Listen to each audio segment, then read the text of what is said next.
On today's podcast episode, we're going to wrestle through a question about mission. And Adam, the question is this: what is the mission of the church?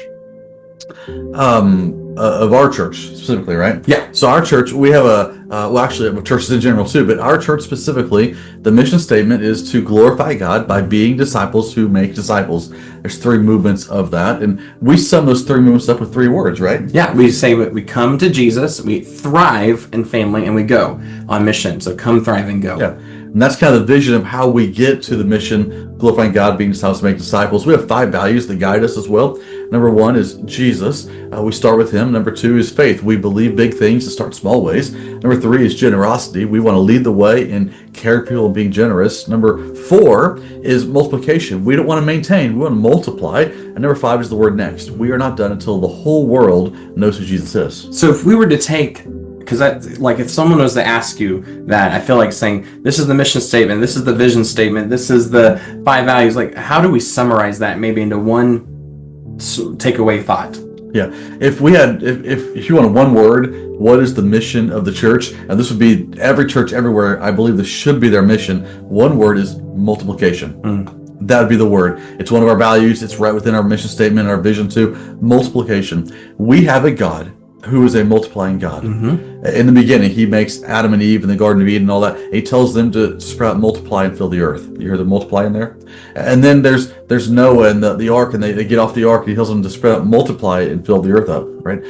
He tells Abraham, I'm going to make you the father of many nations. You're going to multiply throughout and be a blessing to all the world, all the nations. Jesus tells his disciples to go and to multiply themselves, that teaching and baptizing and serving and all these things. Multiplication is the key. Yeah. And I think you pointed it out. If you go through the Bible, you see Adam and Eve is the first example of what God says, this is how we're supposed to live. They multiply. And then you said Abraham or Noah was the next one.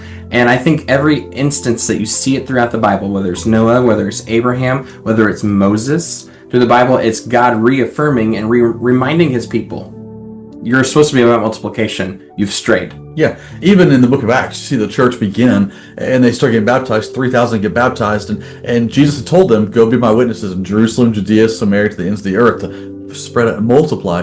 But they stayed in Jerusalem.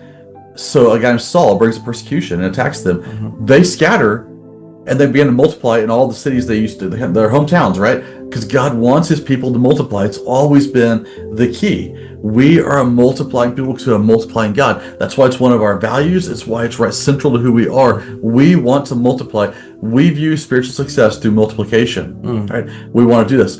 Now, I've had some people ask me before, say, Adam, but isn't the goal of the church really to care for the people we already have? And I would say yes, but we don't want to maintain. We don't maintain. We multiply. It's one of the values. We don't want to just maintain what we have. And in fact, my experience has been churches that restrain themselves to simply maintaining what they have, just going to care for our members, take care of what we have, we're going to be here. Those churches plateau, become stagnant, and crumble. Or split in a crazy way. Bad things happen when you just maintain what you have, right? You need to go multiply. This is what God has called his people to always. And so what we do is we help people that are part of our church find the mission, the vision to multiply, and then we give them purpose. We send them, we empower them, and in the empowering and the sending and all this, we actually care for them because we find purpose. Yeah. And when you find purpose, you have peace. And so you move forward, and this multiplication is the key to everything. Have you ever worked with trees before? Planted any trees or done anything like that?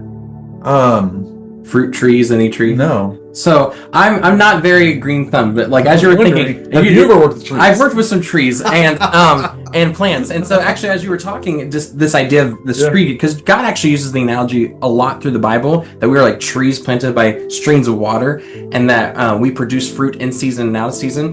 What I've learned though, like if you go to Home Depot, if you go to a store to buy a tree, it comes in a pot. It comes in a base, but that tree will not produce fruit in that base. It will only grow as big as the base is. Sometimes I think we get locked up as Christians in maintaining what we have because it's comfortable.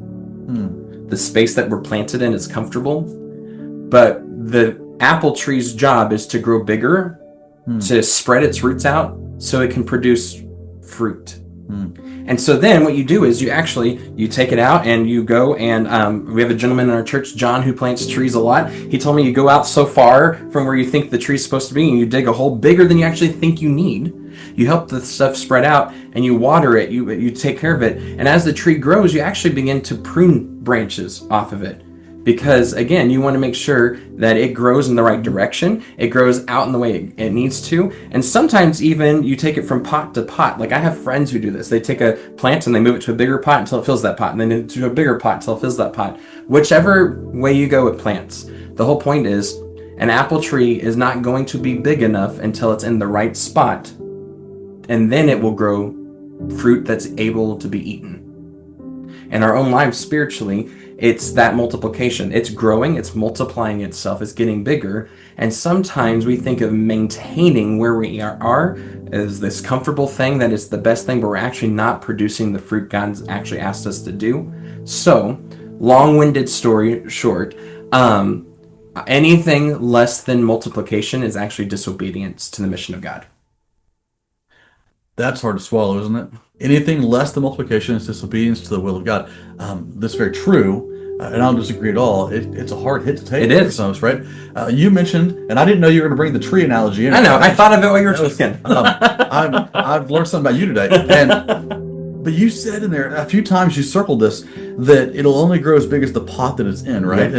And so this past weekend, church, we just talked about, I share an announcement that we are moving into a spiritual journey, which part of that is getting a larger space to meet in, right? Growing the pot that we're in, the base that we're in, because we believe there's greater fruit to be had, right? And we want, I'm praying, and the vision that you have and I have and our elders have over our church is that we will begin to take some spiritual steps of obedience and giving lives over to Him and seeing these things happen as we look toward multiplication, enlarging the base and seeing this. And I believe if you will join us in this, that you'll actually see greater fruit in your life, more spiritual success in your life, and we'll see the mission of God's kingdom, which is multiplication, happening more and more frequently in us.